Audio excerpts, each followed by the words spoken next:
sebelum kita mulai pembelajaran hari ini, mari kita berdoa menurut agama dan kepercayaan masing-masing. Berdoa dimulai.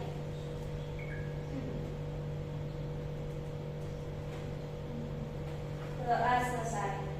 Oke, terima kasih. Sama-sama Ibu. Baik, Ibu akan mengecek kehadiran anak-anak ya pada hari ini. Berapa orang yang masuk hari ini? Ada 6 orang. Ada 6 orang, Bu. Alasannya apa ya kalau boleh tahu? Kalau Suryatun sakit, Ibu. Terus kalau Ria, Ipa, Adel, Derli izin bikin video. Ayu juga sakit Ibu. Oke, makasih. Oke, sama-sama Ibu.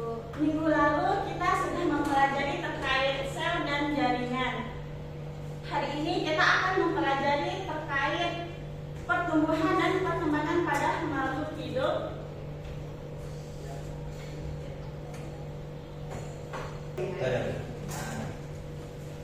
Baik, sebelum memasuki materi, kira-kira dari anak-anak nih ada yang tahu apa itu pertumbuhan dan perkembangan?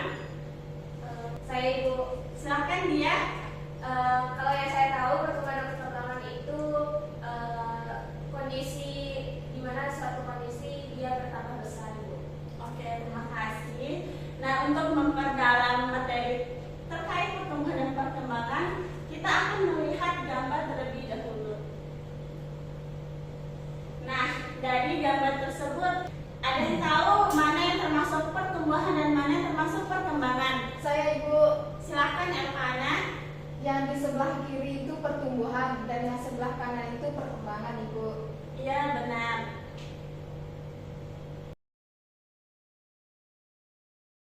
Adapun tujuan pembelajaran yang akan kita capai pada pembelajaran hari ini yaitu pertama, siswa mampu menjelaskan pengertian dasar tentang pertumbuhan dan perkembangan makhluk hidup serta memahami perbedaan antara keduanya.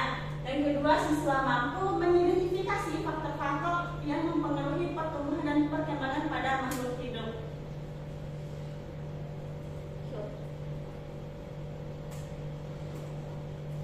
Di sini ada materi pertumbuhan.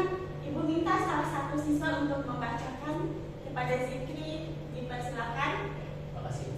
Jadi untuk pertumbuhan adalah proses peningkatan ukuran, volume, atau massa suatu organisme yang bersifat irreversibel atau tidak dapat kembali ke ukuran semula. Nah, pertumbuhan itu dapat diukur secara kuantitatif, misalnya dengan mengukur tinggi, berat, atau volume. Sekian. Oke, terima kasih. Di sini ada contoh pertumbuhan dapat kita lihat pada tumbuhan atau tanaman, yaitu bertambahnya tinggi batang, jumlah daun, atau ukuran akar. Sementara pada hewan dapat kita ukur dari peningkatan berat badan atau panjang tubuh. Selanjutnya ada materi perkembangan. Ibu minta kepada Elvana untuk membacakannya. Baik Ibu, di sini ada materi perkembangan. Perkembangan merupakan proses perubahan yang terjadi pada organisme dari tahap awal hingga mencapai tahap dewasa. Perkembangan bersifat kualitatif dan mencakup perubahan bentuk, struktur, dan fungsi. Oke, terima kasih. Di sini ada contoh perkembangan. Pada hewan, perkembangan dapat dilihat dari perubahan bentuk tubuh selama metamorfosis, seperti pada kupu-kupu yang mengalami perubahan dari larva menjadi pupa dan akhirnya menjadi kupu-kupu dewasa. Ini ada beberapa faktor yang mempengaruhi pertumbuhan dan perkembangan makhluk hidup. Terdiri dari dua faktor, yaitu faktor dari dalam atau internal dan faktor dari luar atau eksternal. Di sini Ibu minta kepada salah satu siswa untuk membacakan terkait faktor internal. Ibu minta tolong kepada Dian Mulyanti untuk membacakannya. Faktor internal yang pertama ada genetik menentukan potensi pertumbuhan dan perkembangan suatu organisme. Setiap spesies memiliki karakteristik genetik yang mempengaruhi ukuran, bentuk, dan kemampuan adaptasi. Contoh genetik pada tanaman padi yang dapat mempengaruhi tinggi tanaman dan hasil panen. Berikutnya, hormon berperan penting dalam mengatur proses pertumbuhan dan perkembangan. Hormon pertumbuhan seperti auksin, giberelin, dan sitokinin mempengaruhi pembelahan sel, pemanjangan sel, dan diferensiasi sel. Contoh auksin pada tumbuhan dapat merangsang pertumbuhan akar dan batang. Oke, terima kasih.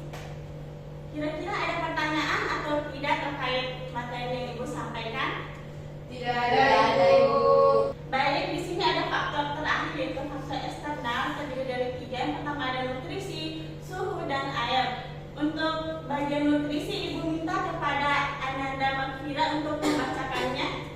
Baik Ibu, nutrisi yang cukup dan seimbang sangat penting untuk pertumbuhan. Makhluk hidup memerlukan berbagai zat gizi seperti karbohidrat, protein, lemak, vitamin, dan mineral. Contoh kekurangan nutrisi dapat menghambat pertumbuhan, seperti kekurangan zat besi yang dapat menyebabkan anemia pada manusia. Untuk yang suhu, Ibu minta kepada Diah Ayu Pitaloka untuk membacakannya. Baik Ibu. Yang kedua ada suhu. Setiap spesies memiliki suhu optimum untuk pertumbuhan. Suhu yang terlalu tinggi atau terlalu rendah dapat menghambat proses metabolisme. Contoh tumbuhan tertentu hanya dapat tumbuh dengan baik pada suhu tertentu, seperti tanaman tropis yang memerlukan suhu aman. Oke, terima kasih. Untuk yang terakhir yaitu air, di mana air adalah komponen penting dalam proses biokimia dan fisiologi. Kekurangan air dapat menyebabkan stres pada tanaman dan hewan. Contoh tanaman yang kekurangan air akan mengalami layu dan pertumbuhan terhambat.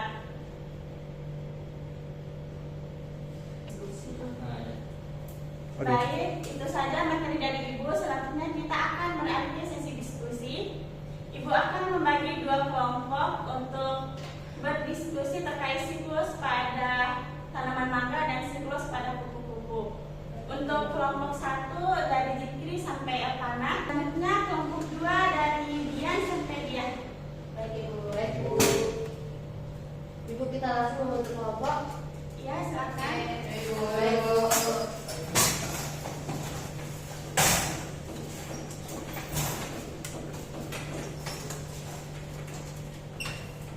Baik, di sini Ibu akan menjelaskan terlebih dahulu LKPD-nya. Di sini anak-anak bisa lihat gambar terkait siklus pada tanaman mangga dan juga siklus pada kupu-kupu.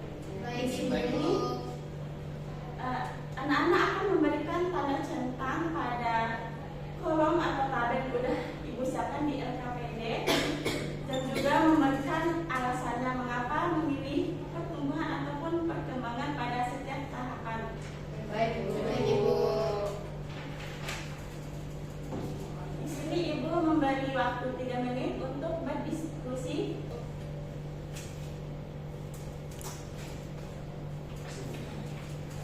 Terima kasih Ibu.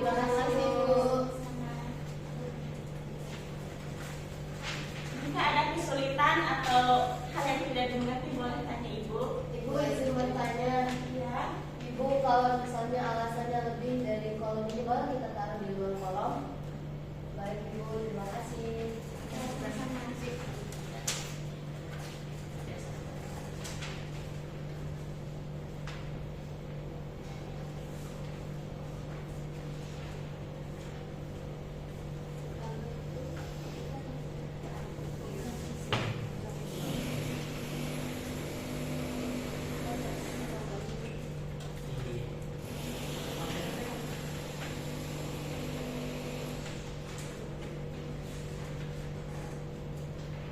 Bisa nggak kamu di?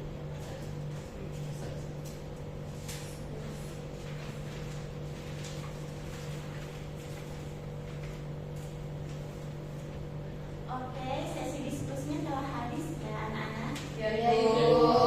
Di sini selanjutnya ada sesi presentasi, yaitu untuk soal nomor 1, kelompok 1 akan mempresentasikan hasil diskusinya, begitupun kelompok 2. Baik Ibu. Untuk kelompok 1 perwakilan saja untuk mempresentasikan hasil diskusi kelompoknya.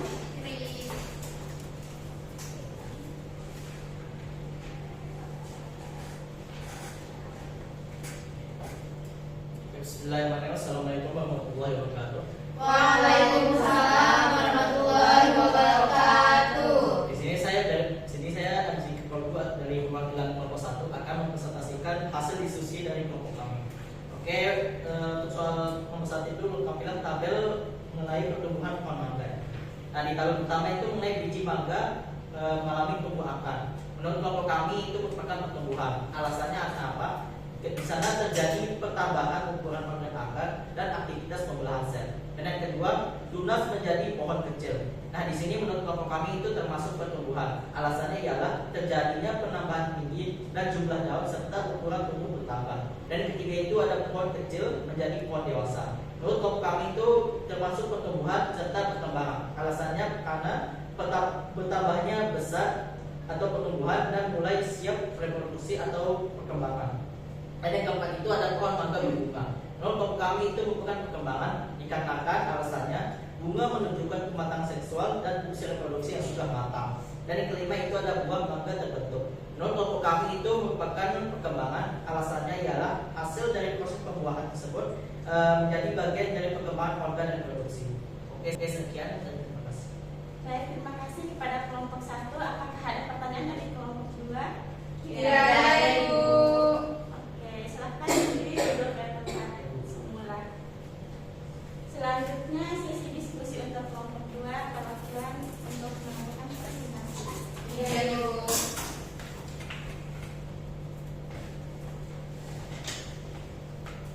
Baik, Assalamualaikum warahmatullahi wabarakatuh. Waalaikumsalam warahmatullahi wabarakatuh. Saya perwakilan dari kelompok 2 akan mempresentasikan hasil diskusi kami tentang siklus hidup kupu-kupu. Yang pertama di sini ada telur dan kami memilih tentang perkembangan karena telur adalah awal perkembangan embrio dari makhluk hidup. Yang kedua ada ulat. Di sini kami mencentang keduanya yaitu pertumbuhan dan perkembangan karena ulat bertambah ukuran atau pertumbuhan dan siap menuju tahap berikutnya.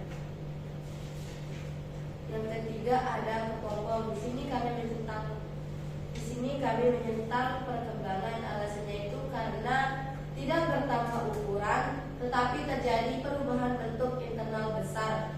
Yang terakhir ada kupu-kupu dewasa. Di sini kami mencentang keduanya yaitu pertumbuhan dan perkembangan. Alasannya itu karena memiliki ukuran lebih besar dan siap berkembang biak. Itu saja presentasi tentang siklus kupu-kupu dari kelompok kami. Kurang lebihnya mohon maaf. Assalamualaikum warahmatullahi wabarakatuh. Waalaikumsalam warahmatullahi wabarakatuh. Terima kasih kepada kelompok 2. Apakah ada pertanyaan dari kelompok 1? Tidak ada, Ibu. Oke, silakan dia untuk kembali ke tempat semula.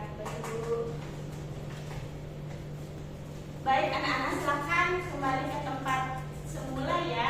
Ya, Ibu.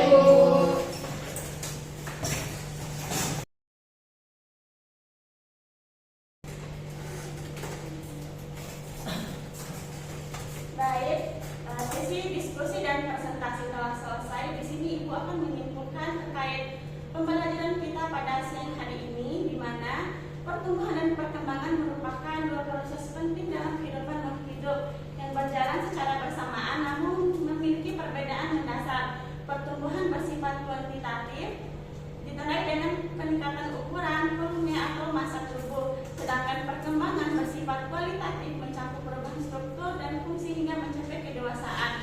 Kedua proses ini dipengaruhi oleh faktor internal seperti genetik dan hormon, serta faktor eksternal seperti nutrisi, suhu, dan air. Selanjutnya, Ibu akan mengadakan evaluasi untuk menilai pengetahuan siswa selama proses pembelajaran berlangsung. Kira-kira ada masih ingat apa perbedaan pertumbuhan dan perkembangan? Kalau bisa angkat tangan. Saya Ibu. Ya, silakan Dian. Kalau pertumbuhan itu dia bersifat irreversibel atau tidak dapat kembali, sementara perkembangan bersifat reversibel atau bisa kembali serta bisa diukur. Baik, terima kasih. Jawabannya benar sekali ya. Pertanyaan selanjutnya yaitu faktor apa saja yang mempengaruhi proses pertumbuhan dan perkembangan pada makhluk hidup? Ada yang bisa? Saya Ibu. Ya, silakan dia. Kalau faktor yang mempengaruhi ada dua, faktor dalam, faktor internal, dan juga faktor luar atau faktor eksternal. Baik, terima kasih. Selanjutnya ada apa saja sih faktor dari dalam atau faktor internal dari proses pertumbuhan dan perkembangan pada makhluk hidup? Saya, Ibu. Ya, silakan Ananda. Jadi faktor internalnya itu seperti genetik dan hormon, sedangkan untuk faktor eksternalnya itu seperti nutrisi, suhu, dan air. Ya, terima kasih ya. Terus pertanyaan selanjutnya atau pertanyaan terakhir yaitu apa saja hormon yang terjadi pada proses pertumbuhan dan perkembangan makhluk hidup? Saya Ibu. Ya, silakan Dian. Yang pertama ada hormon auksin, terus yang kedua ada hormon liberulin, yang ketiga ada hormon sirotinin. Baik, terima kasih. Selanjutnya Ibu akan memberikan pekerjaan pertanyaan rumah untuk anak-anak. Tolong dicatat ya. Ya, Ibu. Soalnya yaitu identifikasikan dan analisiskan terkait hormon-hormon pada tumbuhan. Tugasnya ditulis tangan di kertas tebal folio dan dikumpulkan minggu depan. Baik, Ibu. Ada yang ingin ditanyakan terkait tugas rumahnya? Tidak ada, Ibu. Baik. Untuk materi berikutnya kita akan mempelajari terkait metamorfosis. Untuk itu Ibu harap anak-anak dapat mencari materi di Google ataupun di jurnal. Nanti minggu depan akan kita bahas sama-sama. Baik, Ibu. Nah, dari pembelajaran pada siang hari ini apakah ada yang belum dimengerti atau sudah? Sudah, Ibu. Oke, baik, terima kasih. Ibu harap anak-anak tetap semangat dan rajin belajar agar anak-anak semua menjadi orang yang sukses di masa yang akan datang. Amin. Terima kasih, Ibu. Baik, sebelum Ibu menutup pembelajaran, Ibu minta tolong kepada ketua kelas untuk memimpin doa. Baik Ibu, teman-teman, marilah kita berdoa menurut agama dan kepercayaan masing-masing. Berdoa dimulai. Berdoa selesai. Sekian pembelajaran kita pada siang hari ini. Ibu cukupkan sampai di sini ya, dan selamat bertemu di minggu depan. Baik, Ibu.